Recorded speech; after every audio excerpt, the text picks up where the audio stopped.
Welcome into the first episode of Behind the Ball. I'm Jake Helton, joined alongside my co-hosts Tate Adams and Luke Buck. And today we're going to get straight into it with some big news for this week.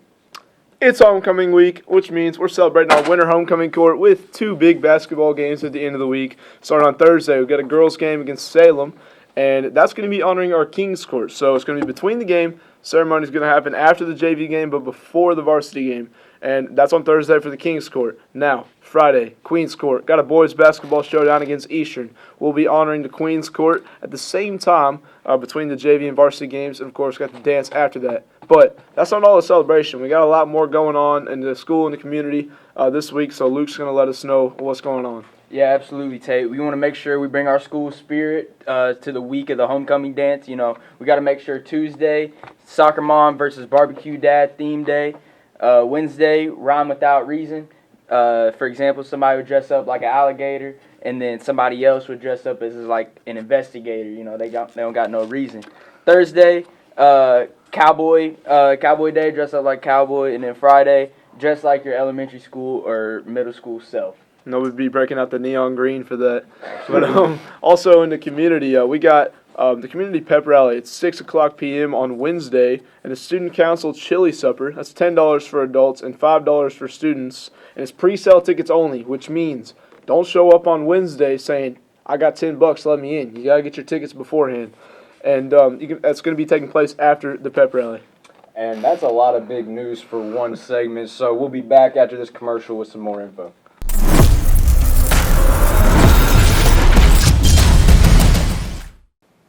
Welcome back as we get ready to talk about some girls basketball. We are almost done with the regular season, heading into that postseason. Lady Pirates finishing strong, hopefully, but tell you, when is that? Well, the sectional draw is coming up on January 22nd. That's a Sunday. That's where they're going to take the 6 teams that are in the sectional. They're going to, fill out that bracket randomly, and we're going to know our path to a sectional title. Now, the actual games are going to start the week of January 30th.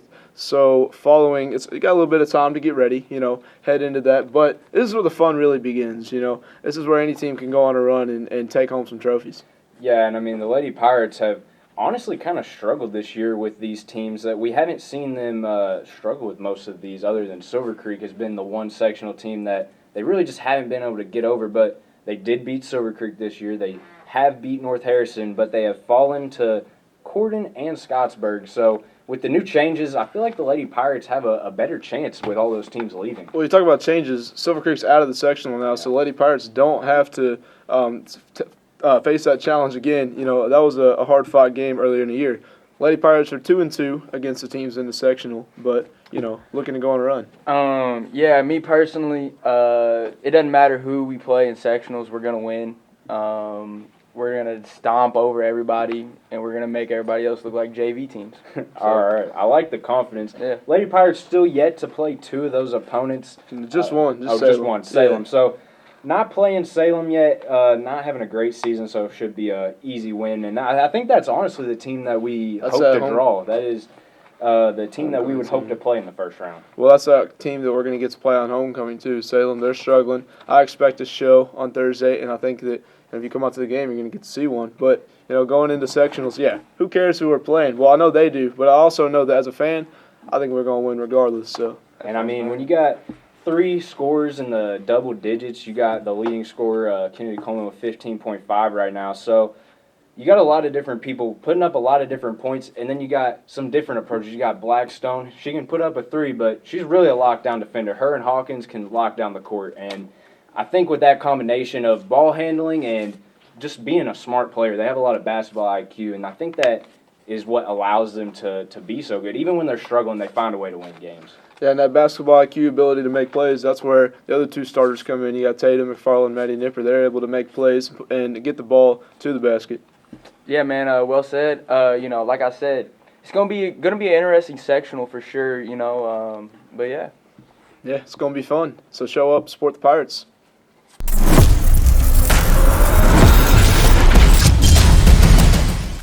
And welcome back here to Behind the Ball, and we're going to get into some boys basketball. We've seen the girls team is having a little bit of success in their season, so let's bring it over to the other side where the boys having a better season than a couple years previous. I mean, starting off 6-6, normally you wouldn't say is the best thing, but I mean, for a program rebuilding, that's a good start.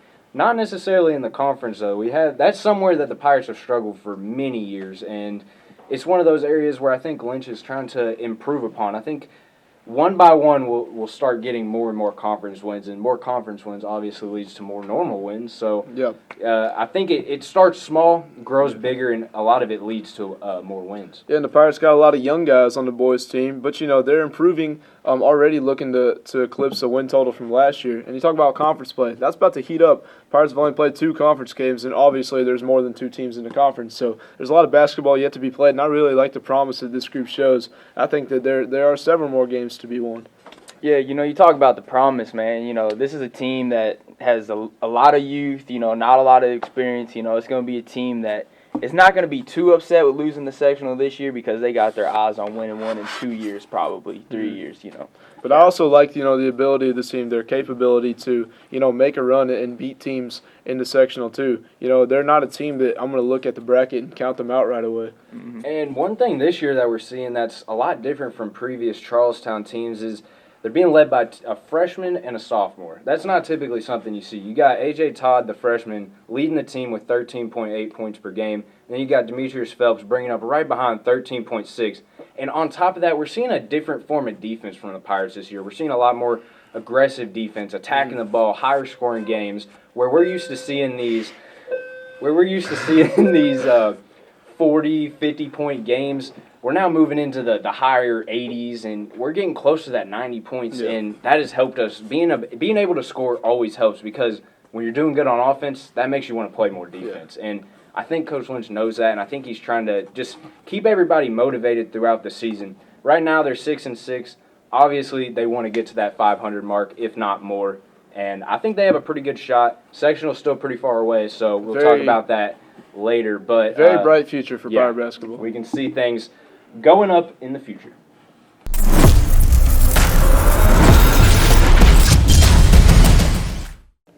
And this has been an absolute action-packed episode of Behind the Ball. Thank you guys for tuning in. And that's not the end, though. We're going to be coming back with more episodes. We got wrestling, swimming, bowling, a lot more going on to talk about in the future. So keep tuning in on Mondays. Right on, Tate. Make sure y'all tune in every Monday to see our beautiful faces because we're going to bring you all the coverage that y'all would need.